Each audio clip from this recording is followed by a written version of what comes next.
রানাঘাট দক্ষিণ সাংগঠনিক জেলা যুব মোর্চার পক্ষ থেকে এবার বুথে বুথে গিয়ে বিভিন্ন রকম কর্মকাণ্ড করা হবে এবং মুখ্যমন্ত্রীকে চিঠি লেখা হবে এবং তার জন্য যুব সমাজকে একত্রিত করে কাজের দাবিতে তারা রীতিমতো এই চিঠি লিখবেন বলে এদিন সাংবাদিক সম্মেলন করে তারা জানান যে বিভিন্ন জায়গাতে বিভিন্ন রকম কথা জানানোর পরেও রাজ্যের মুখ্যমন্ত্রী কর্মক্ষেত্র পুরোপুরি বন্ধ করে রেখেছে, কাজ নেই, কর্মসংস্থান নেই, শিল্প নেই। আর ঠিক সেই কারণের জন্যই এবার যুব সমাজ যারা এখনও পর্যন্ত রাজনৈতিক আঙিনায় আসেনি তাদেরকে একত্রিত করে বুথে বুথে গিয়ে তাদের মতবাদ নিয়ে এবার চিঠি লেখা হবে মুখ্যমন্ত্রীর কাছে, এমনটাই জানিয়েছেন তিনি।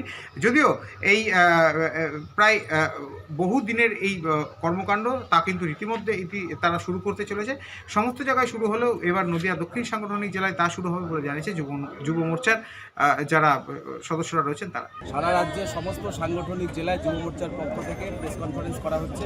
মূলত একটা কর্মসূচির আনুষ্ঠানিকভাবে শুভ সূচনা রাজ্য থেকে ইতিমধ্যে হয়েছে, যে আমরা সারা রাজ্যে যুবর যারা যুব মানে যাদের বয়স 18 থেকে 40, যাদের কাজের দরকার, চাকরির দরকার, কর্মসংস্থানের দরকার, তাদের কর্মসংস্থান চাকরি এই বাংলাতে ধ্বংস করে দিয়েছে বিগত 15 বছরের তৃণমূল সরকার।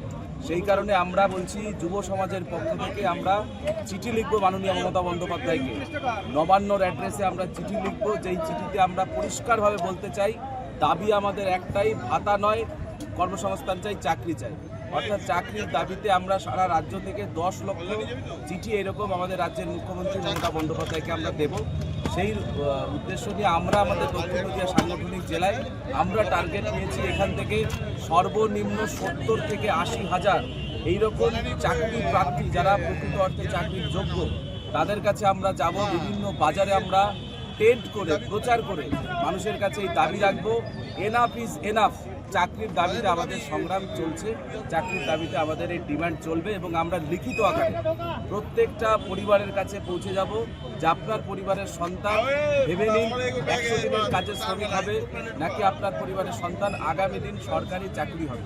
কারণ এই রাজ্যে প্রায় 15 থেকে 16 হাজার কর্মসংস্থানের জায়গা, জব কিন্তু ইতিমধ্যে চলে গেছে। যেই সংখ্যাটা মারাত্মক, এতগুলো ইন্ডাস্ট্রি বন্ধ হয়ে গেছে বিগত দিনে, তাতে করে লক্ষ লক্ষ মানুষ তারা কর্মসংস্থান হারিয়েছে। সেখানে নতুন কোনো জব ক্রিয়েশন নেই।